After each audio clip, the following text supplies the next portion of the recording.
Alright guys, so I apologize here. I'm going to have to record a voiceover for the next few clips because I didn't turn my microphone on.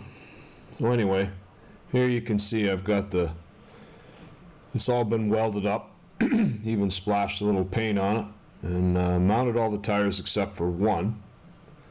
I previously packed the bearings and set up the brakes earlier in the summer, so I didn't need to do any of that. But I've got a tire sitting up on the trailer, and I'm going to show you why I saved that one just for you. When I first built this trailer, I didn't actually use trailer tires. I was using like just passenger car tires, whatever was on it. And last year, I think it was, I bought actual trailer tires for it. And I never ever did get them balanced. Kind of odd, but trying to get a tire shop to balance tires for you that you didn't buy from them seems to be a bit of a problem for them. I don't know what that's all about, but I got kind of irritated and I didn't bother doing it. Didn't notice any vibration to speak of, but anyway, I was watching another YouTube channel. I believe it was called The Trailer Smith. Guy in Texas, I think it is. It has a trailer shop. And he was talking about this product that I got in my hands here. It's a packet of glass beads that you can put inside the tire. And I guess the centrifugal force of you driving the tire spinning around throws the glass beads into low spots or spots where it needs extra weight, and it just works on centrifugal force. Now, I'd never heard of this before, so I thought, well, it's worth giving it a try. So I bought that little kit off Amazon. I believe it was less than $20 to do 4 tires. So I thought I'd save one and show you. So they give you that little packet there that I got in my hand that's full of glass beads. And I guess the preferred way to do it is to break the bead on one side of the tire and toss it inside and then bead the tire back up, and eventually that little bag breaks open and it throws the beads around. It's very thin plastic, so I believe that. They also give you that little sort of applicator bottle that you see in my hand there. If you don't want to break the bead or you don't have a way to do it, you can put it in there and fill it through the valve stem and take the valve core out and fill it that way. So I did do one tire that way just to try it out, and it was very slow. It was painfully slow. So I would recommend breaking the bead and doing it the other way if you can. If you can't, well, just be prepared. It's going to take a little while.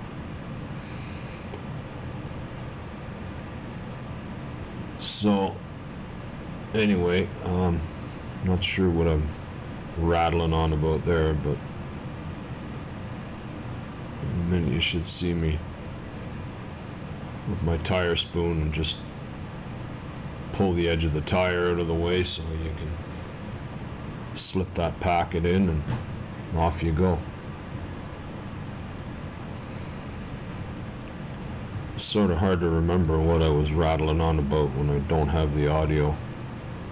But anyway, there I go with the tire spoon. Just give yourself a little room and then tuck it in, and there you go. And then you can go get your airline and bead the tire back up. And one thing about those trailer tires is that they are fairly stiff tires, so it does take quite a bit of air pressure to get them to bead up. And I'll tell you, I was some glad that I did actually buy trailer tires. They do make quite a difference. They're much stiffer and They go around corners better. They don't sag near as bad as just using regular passenger car tires. It was quite a difference. It was well worth doing them. They weren't near as expensive as what I thought they would be, so I'm glad I did it.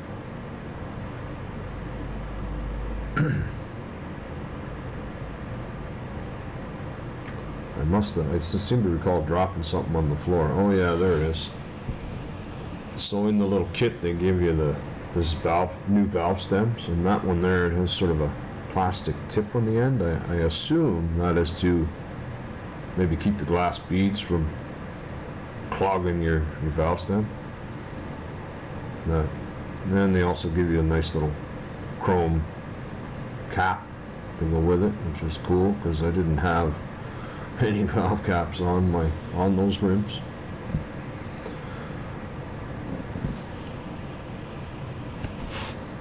So you just throw the valve core back in, and then you can air up your tire to whatever the correct pressure is. Now, these tires that I have are rated for 65 psi, so that's what we're going to put in. I wasn't sure. Some of the trailer shop YouTube channels I've been watching, they say that if that's what they're rated for, that's what you give them. So that's what we're going to do. We're going to give them 65 psi, and away we go.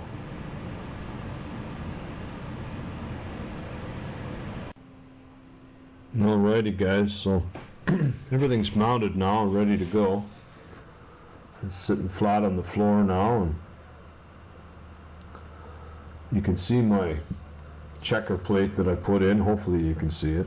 I just ended up using 1/2 inch checker plate, which is definitely overkill there, but that's what I happen to have. So I just welded some 1/4x1 flat bar on its edge, sort of made a border around it, and sat it in that hole, and that brought the 1/2 inch plate up to meet where the wood is.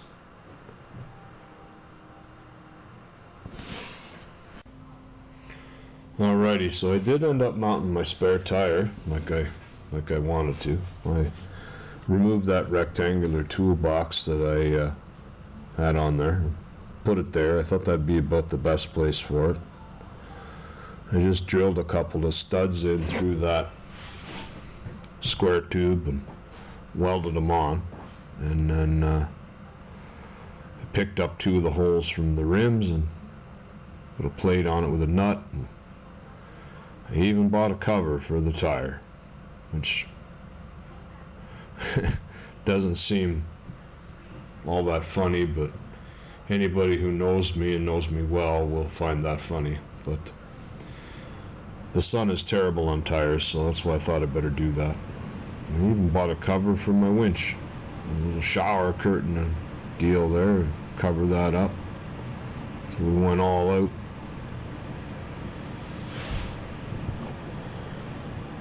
So now, I did want to put another toolbox, sort of. I was thinking about buying one of those pie-shaped ones for the front, but everybody seems to be out of stock, so I'm going to have to wait on that, I guess. And I do have that adjustable coupler there, so I'm probably going to have to raise that a little bit to meet the ball on my truck now, but that's fine. That was part of the reason I put that there, just so I could do that if need be. So I think I'm going to go ahead and do that next and go get the truck and see how it fits. So there she is, hooked to my truck, and I got my Nissan and drove it right up on top, and it went up nice. It squatted about an inch with that on there. That Nissan Rogue weighs 4,720 pounds according to the sticker, so I'm pretty happy with that.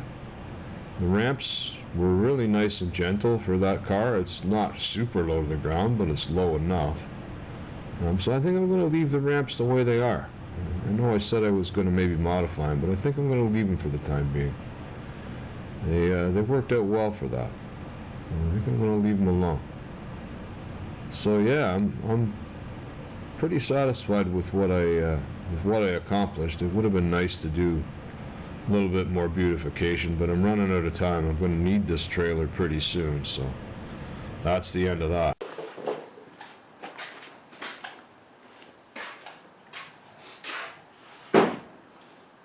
All right, folks, that's a wrap for the trailer modifications. I hope you found some of this content helpful. If you're considering perhaps building your own deck over or what have you. Now, as you could see in the last clip, I drove my Rogue up on top there, and the ramps are nice and gentle, so I think I'm going to leave those alone for now and see how that turns out.